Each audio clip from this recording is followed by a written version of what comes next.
see that could have been done differently? What do you think was done well? With regard to what?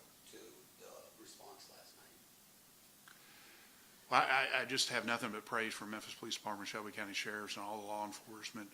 They moved as quickly as they could to locate this man. This is obviously this active shooter situation really has never occurred in Memphis and Shelby County. And as far as I can tell, there's not been many in the United States where somebody has really driven. Most of the time it's at one location. So coordinating with law enforcement all over the area, including North Mississippi, to locate that man within hours, I think is really remarkable work. When the debrief happens, then we'll figure out places we can improve. No matter how good your operation is, there's always room for improvement. And this happened just days after the incident with Liza Fletcher and her abduction and murder. Yeah. What do you say to Memphis right now? I understand how they feel because I feel the same way. Extraordinarily sad for the victims and their families. Worry about my own. My wife, my children, my parents all live in this city and use the same streets and the same establishments that everyone else has. And, these kind of situations could have happened to anyone. But please know that the Memphis Police Department is working very hard every day to try to keep people safe. But what I'd like folks to do is to use the sadness, to use the anger, the frustration that I'm feeling. I'd ask us all to try to change the judicial system so it's more just. If this man had served his full sentence, he would be in prison this morning, and these 4 lives would still be with us. And that can't be lost in the story. And that's not going to change. Well, it has to a degree because truth in sentencing is there. But these type of incidents, like the probation kind of things happening, we're not going to get where we need to be without this public standing up and saying we're tired of it and we're not going to accept it. And the state lawmakers and the judicial system know that we're not going to stand for it. And if you don't mind sharing, what was your message to your family last night when you found out what was going on while this was still active? My daughter was out and about, and so I calling my wife, and she was in an area where there was some violence, and I asked her to get her home as fast as she could, and just like many families were doing. And then I texted my other family and just said, please stay at home, which is what the message was going out, and worried like any family member would be, because we've never seen, in Memphis at least, somebody do something like this. And both these incidents you refer to, both men are just, the only other description I can have is just evil. I mean, evil men doing brutally evil acts and taking lives and destroying families. It's just, there's no rational way to explain it. And as the mayor of Memphis, you're obviously a Memphis lover, as many of us are, and Memphis has that giving back mentality. And what we heard from witnesses on the scene last night at Poplar, I believe in Auburndale, where a female was deceased, is that she actually thought that this guy needed help and was a nurse or assistant. In fact, I was just reading on your station's website just now that she lived in West Memphis and seemed like such a wonderful person, and that's an example of somebody who's very giving, and it just makes the loss even so much more tragic. Such a young person, a good person who's giving back to the community. It just I wish there were words to describe that can describe how heartbreaking it is. But you know, it's just awful. What do you say to the nation? The eyes are on Memphis right now. They were here for the life of Fletcher. They're still here. This is happening. What would you say to the nation as people? What was a reflection of Memphis? Well, first, Memphis is a great city with great people, and like many cities since the pandemic started, violent crime, gun crime has dramatically increased. But these incidents don't define Memphis, and I really do believe together we can fix this issue, and together we can endure through these extraordinarily hard times. But we're going to have to come together and really voice in unison that we don't accept the judicial system as it is now, and we demand change. Do you think there's other areas that need change other than just the judicial system when it comes to maybe education, mental health? Oh, there's so many different things, and we've talked about them a lot in the past. You know, when our third grade reading level, our literacy rate is about 24-25%. If it was 85%, the city would change dramatically.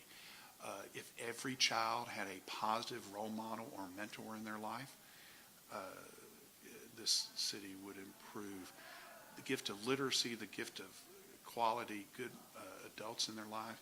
If every child got to go through the Boys and Girls Club of Memphis or similar programs, this city would be so much better off. Mental health is a huge issue. I met with Alliance Healthcare yesterday about something unrelated to this, about their growing presence in Memphis.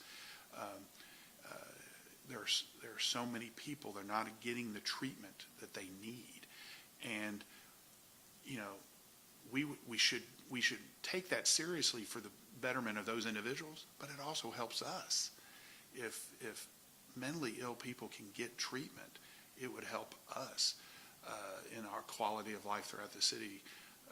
And, you know, the things I've talked to you about so many times in the past, we have to hire more police officers, and we're actively doing that. So there's so many different things that need to be done. And this is what my overall message, or one of my messages is, all government officials and service providers need to be held accountable, including me. But I want us all to be held accountable up and down the line, from the schools to the parents and the families, to the court system and juvenile court, to the state system, the federal system. All of us need to be held accountable. We know what we're supposed to, or I think most Memphians know what we're all supposed to be doing, and they just need to let their voices be heard. And like I said last night, I relish the fact that I am held primarily responsible for reducing violent crime, and I'm not trying to change that. But I don't have authority over all these other things. And I am asking the public to hold these other entities as accountable as they hold me. I guess that would be starting with the household. Well, I mean, parents and families have to step up.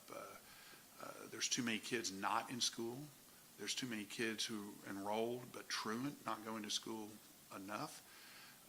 Too many kids that are just disconnected from positive things going on. And I know parents sometimes have a hard time because they were single parent families, but there are resources out there to help. We have Boys and Girls Clubs now in 11 high schools in Memphis, and they're not at capacity.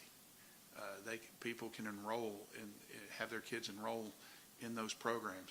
And it's right after school. Let's say school gets out at 3 to 8 o'clock at night, in a safe, healthy environment, and lifting up the whole child. And that's what we have to do. I firmly believe that we have to lift up the whole child, improve their literacy, improve their productive things they have to do outside of school. But when somebody strays from the law, especially with violent crime, they need to be held accountable. And parents need to be held accountable for the violent acts of their kids and for their school attendance. With these two cases that we've been talking about, do you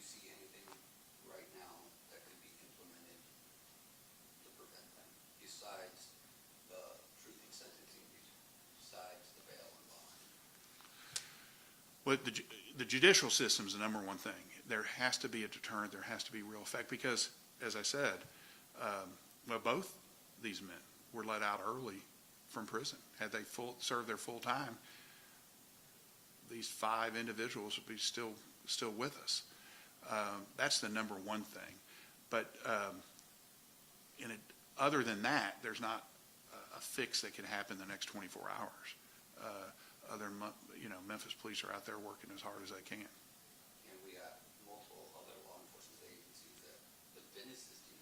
Oh, it's been incredible. The sheriff's always a great partner.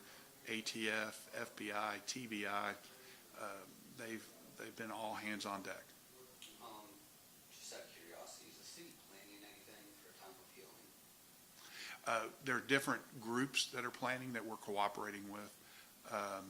I don't have those right off the top of my head. I've seen the messages, but there'll be announcements on all those, including at some city facilities. And tomorrow morning, 4 a.m., they're going to do a walk and a run for Liza Fletcher. Would that be something you participate in? Or? Well, I was meeting with Liza's mother today, in fact. We talked about that, and I don't know. We haven't decided that yet. I do encourage it. I'm so happy it's happening. The city is cooperating with them. We got a safety plan for all those runners. I hear it can be up to 3,000 runners plus, people cheering them on. It's just such a wonderful thing for folks to come together. And how's that family doing? Exactly as you'd expect. Trying to be resilient, but just heartbroken. And she was such a wonderful person. I got to meet her one time. In fact, it was last football season. I sat in a seat right behind her and her 2 sons, and you could tell she was just a wonderful mother. And those boys were good kids. They were young, and as young kids will be, very energetic, and more interested in getting a corn dog than watching the football game, but just such a wonderful person. And unfortunately, I only met her once, but I feel blessed to have interacted with her that one time. My last question. Have you met with any of the families from the victims last night? Not yet. In fact, one of the reasons I was on your website is I don't even have all the identities yet. Last night, when we gave the press conference, although I think some of the law enforcement knew identities, I did not. So I will try.